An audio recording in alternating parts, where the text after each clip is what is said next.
These games we're about to go through are valued by loose cartridge only.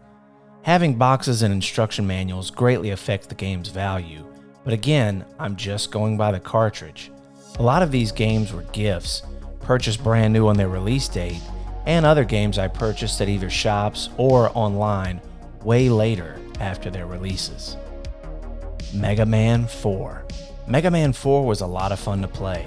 They kept the bosses unique, the weapons were fun, and they would give you a new big boss to go after, the mysterious Dr. Cossack. Right now, the average value of Mega Man 4 is what it would have cost back in the day, so you can say it's retained its value. You can grab Mega Man 4 for around $50. Wizardry, Night of Diamonds.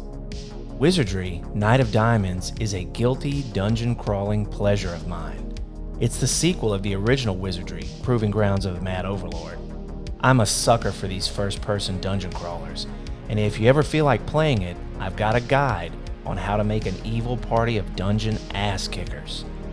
Wizardry still holds its value from its original release price, and you can grab one for about $55. Mega Man 6.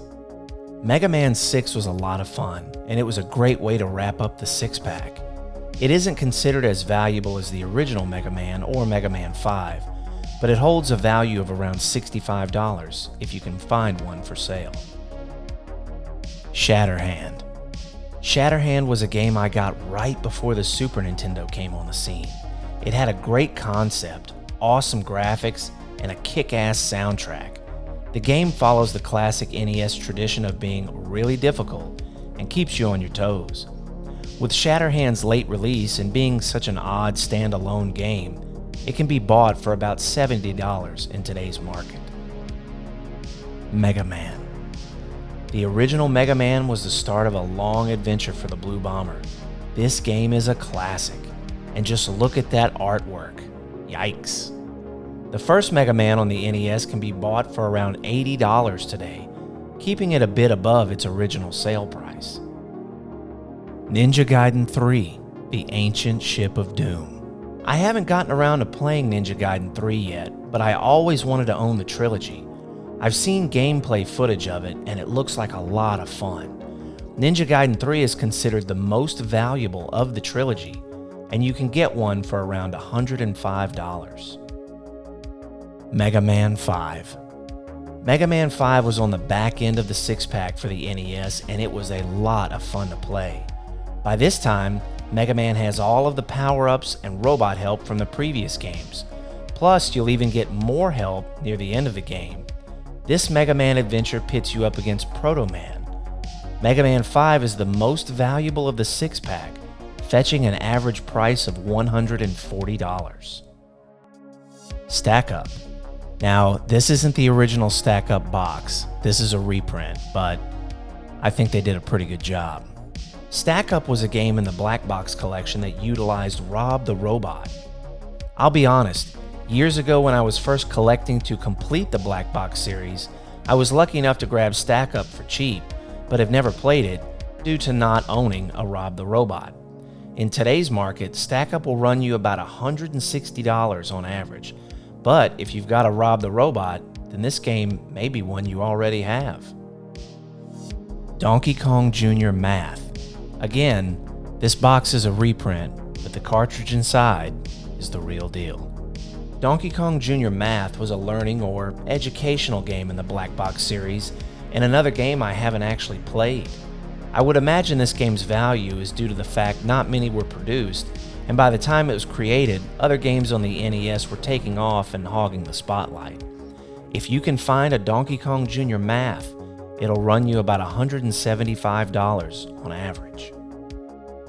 My number one game only makes the top spot due to what is on the cartridge.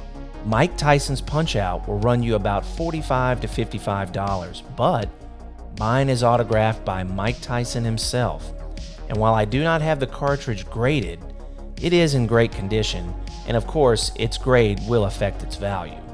Right now, a legit autographed Mike Tyson's Punch-Out can go for around $300. You know, at one point, I was weighing the option of taking out a loan and buying the Nintendo World Championship Gray card on eBay. It was certified and open to show all of its chips. It was the real deal. It's unknown how many gray carts actually still exist. Copies of the gray carts were given to 90 of the finalists after the Nintendo World Championship tournament back in 1990, and there are supposedly around 30 gold versions of these cartridges.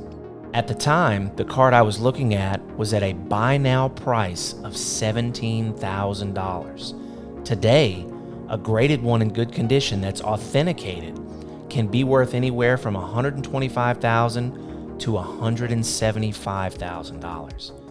I think if I would have bought that cartridge, my collection would look very different from what it looks like now. That cart would have been the crown jewel in my collection, and I probably would have devoted a lot more time and money to complete the entire North American collection. But I'm very happy with my collection now. In my eyes, my collection is complete. All of the games I received as gifts, rented at the local grocery store, or discovered at a friend's house is on that shelf behind me. So those are my most expensive games. What NES games do you have that you value the most, or which ones could fetch you some good money? Let me know below in the comments. I'd love to read about them.